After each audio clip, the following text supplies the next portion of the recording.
네, 글로벌 전략 가는 시간입니다. 자, 오늘은 상상기증권 신한투자전략팀장께서 함께해 주셨습니다.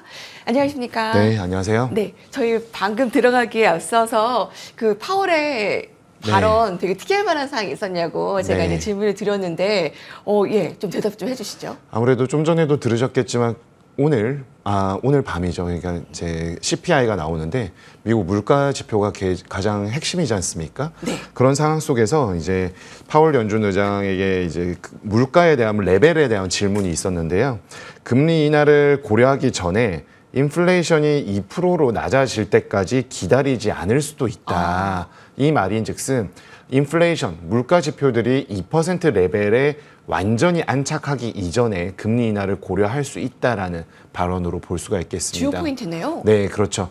즉 인플레이션이라는 특징은 트렌드를 따라서 이제 천천히 움직일 수 있고 올라갈 때는 급등하는데 내려가는 부분들은 시간이 걸리기 때문에 인플레이션 2%대에 완전히 안착하는 것까지 기다리기에는 어제 있었던 발언이죠. 오랫동안 금리를 높게 유지할 경우에는 경제 성장에 악영향을 미친다라는 발언이 있었는데요. 즉, 이 두 가지의 발언을 종합적으로 고려해 볼 때에는 인플레이션이 2%의 도달이 아니라 2%를 향해 갈 때, 그리고 고금리가 너무 높게 될 때에는 경기에 대한 부담감도 함께 작용을 하고 있기 때문에 복합 함수를 통해서 2%대로 향하는 과정 중에 경기에 악영향을 미치지 않는 적정한 시점을 꼽아서 금리 인하를 할 수 있다는 것으로 해석이 되겠고, 이러한 발언들을 종합적으로 판단했을 때 CME 페드워치에서는 이번 9월 금리 인하 가능성을 70% 이상으로 지금 올리고 있고, 또한 12월까지 2회 이상의 금리 인하 가능성은 점진적으로 90%대 내외에서 안착을 하고 있기 때문에 전반적으로 분기별 1회, 연간 2회의 금리 인하 가능성에 대한 컨센서스가 어느 정도 형성이 되고 있다라고 볼 수가 있겠습니다. 이에 따라서 어제 전일 미국 금융시장은 증시는 강세장 시현했고요. 시장금리는 하락을 하면서 파월 연준 의장의 발언을 무난하게 소화를 했습니다. 그리고 무엇보다도 중요한 누차 말씀드리고 있지만 미국 달러화가 105.2포인트를 기록하면서 전일 대비 0.1포인트 정도 하향 조정이 되는 달러의 강세 모멘텀이 점진적으로 추가 동력을 확보하는 데 어려움이 있다라는 점은 결국 연준의 긴축 스탠스가 일정 부분 이제 종착역을 향해서 나아가고 있다라는 점을 시사하고 있기 때문에 금융시장에는 여름 이 계절적 특성과 맞물려서 긍정적인 흐름들의 연출 가능성이 한층 높아지고 있다라고 볼 수가 있겠습니다. 다만 이제 지금 말할 주제는 아니지만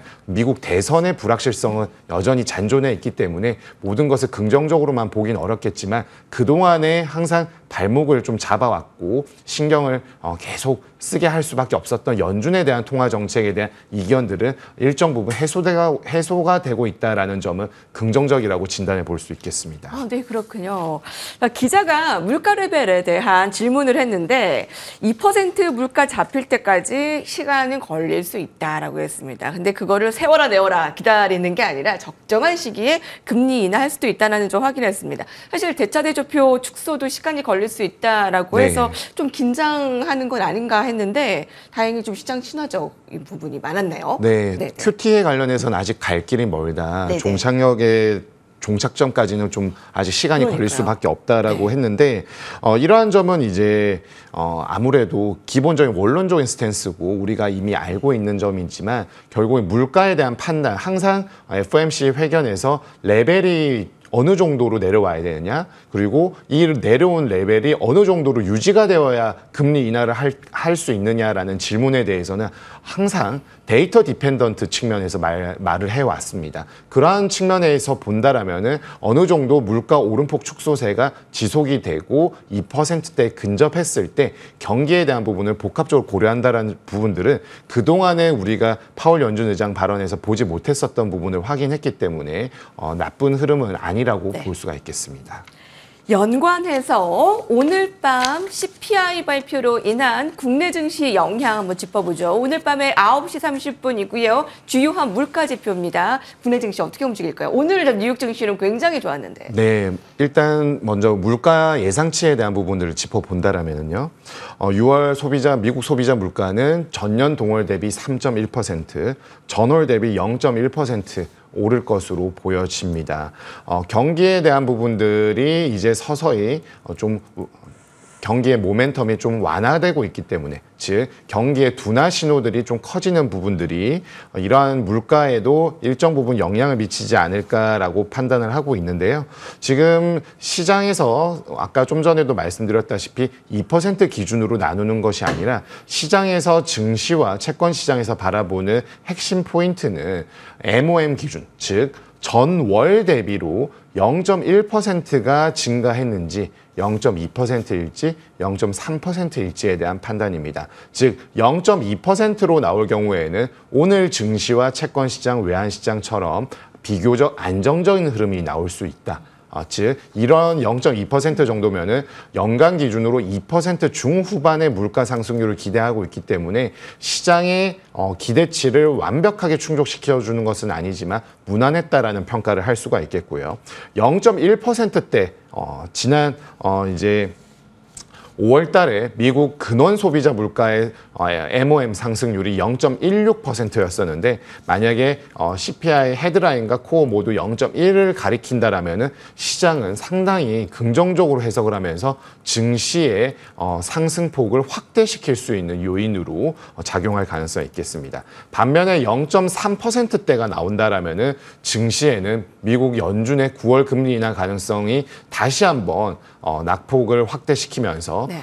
증시에는 부정적인 영향을 미칠 수가 있겠고 JP모건에서는 지금 제가 말씀드리는 것처럼 0.1 단위가 아니라 0.05% 단위로 0.1에서 0.3을 나누어서 시나리오 분석을 해 놓았는데요. 그만큼 이번 소비자 물가에서는 0.1이 나오느냐, 0.2가 나오느냐를 보는 것이 가장 관전 포인트겠고 0.1이 나온다고 하더라도 이제 0.1 뒤에 소수점 둘째 자리까지 보는 것이 좀 필요하다라고 말씀드리겠습니다.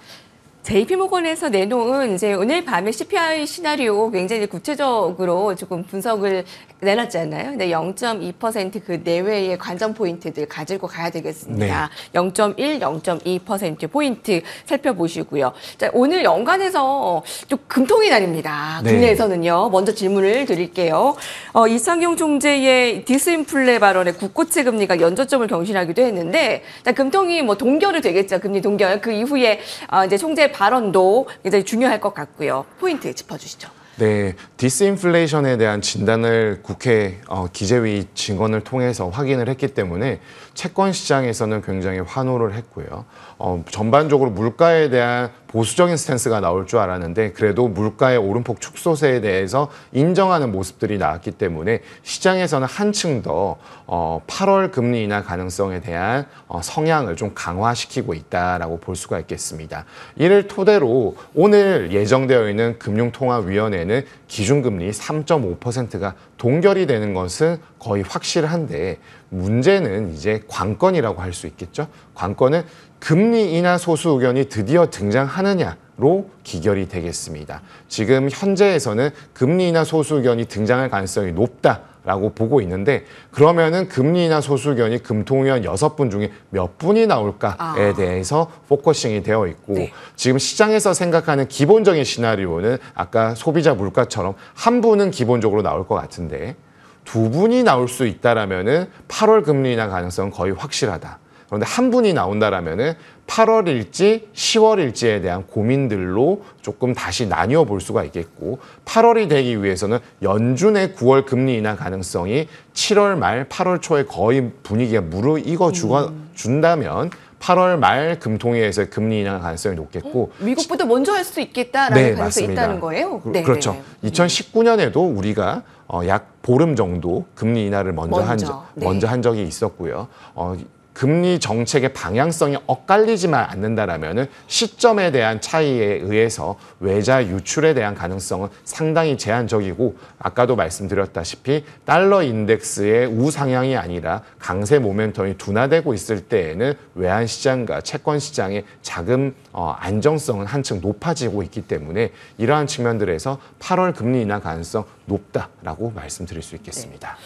외국인들이 한국 주식 채권 계속 사들이고 있습니다. 현 시점 주목해야 될 상황들 상상인증권의 투자 전략 들어볼 텐데요. 최근에 일본 증시도 사상 최고치 흐름을 나타내고 있기 때문에 굉장히 궁금한 사항 많습니다. 네, 아무래도 이제 타국 증시 대비해서는 증시의 상승폭이 조금 제한적이다 보니까 좀 아쉬운 부분도 없지 않아 있습니다만은 수급적인 측면에서는 굉장히 우호적이다.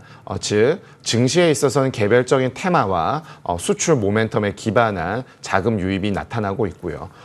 채권 시장에 있어서는 금리의 하락세 그리고 기준금리 인하 기대감이 한층 더 높아지는 측면들에서 외국인 자금이 유입되고 있습니다. 그런데 이제 아까 처음에 서두에 말씀드린 것처럼 이미 알려진 재료는 이제 새로운 재료가 아닌 것이죠. 즉 새로운 재료는 미국 대선에 대한 불확실성과 함께 변수로서 작용할 수 있는 부분들 그리고 국내에 있어서는 수출의 모멘텀이 만약 상반기처럼 지속이 안 된다면 어떻게 돼야 될까에 대한 고민들 그리고 미국은 나스닥 중심으로 기술주의 성장세가 어느 정도로 이어질 수 있을까에 대한 판단들을 종합적으로 해보아야 되는데요.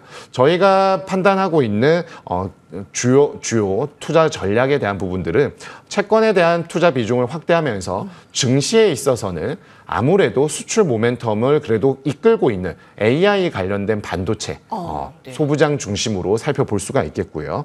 그리고 뭐 엔비디아발 SK 하이닉스나 삼성전자에 대한 부분 역시나 계속해서 모니터링이 필요한 측면이라고 볼 수가 있겠습니다. 그렇지만 이제 정치적인 불확실성과 경기에 대한 등락에 대한 부분들을 조금 예외적으로 벗어난다라는 업종을 꼽는다라면은 금리 인하 기대감의 수혜라고 할 수 있는 바이오 업종 네. 좀 기대하고 있고요.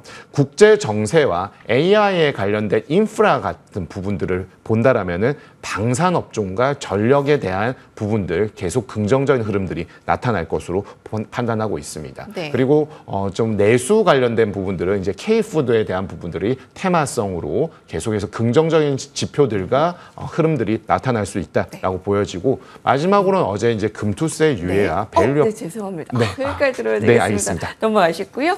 함께 인사드리겠습니다. 감사합니다.